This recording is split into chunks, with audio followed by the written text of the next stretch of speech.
साफ साफ कहा गया है कि प्रधान भले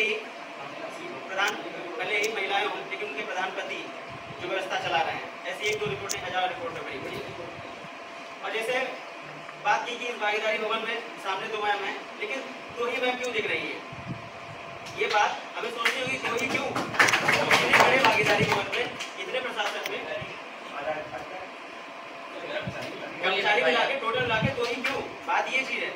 और जैसा बताया कि लोकसभा में जैसा कि आपने देखा होगा कि 2008 में एक बिल आया था, 108वां संविधान संशोधन कि 33% आरक्षण के लिए लोकसभा और राज्यसभा में वो बिल पास हुआ मार्च 2010 में, लेकिन लोकसभा में वो आज तक पास नहीं हो पाए। ये दोहरी मानसिकता किस वजह है?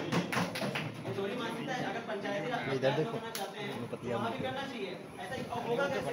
जब आज तक सिर्फ एक प्रधानमंत्री, 14वें प्रधानमंत्री मोदी जी, सिर्फ एक प्रधानमंत्री इंदिरा गांधी जी बनी और कोई प्रधानमंत्री महिला नहीं बनी है।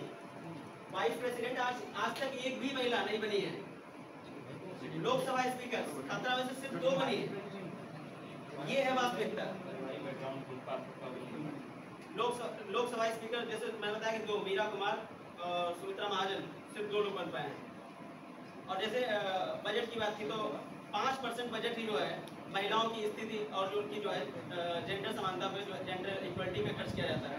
ठीक है। और एक और बताया कि इक्वलिटी हो रही है।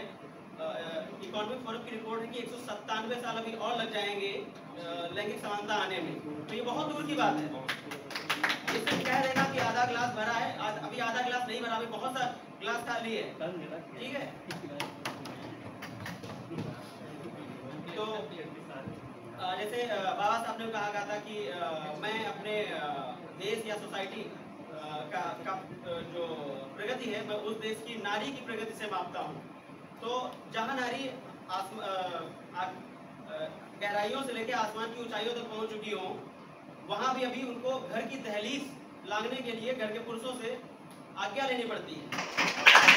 ये हमारे घरों में आज वास्तविकता है कि हमारी बहनों को भी अगर कोई जो है अगर फोर्स या कुछ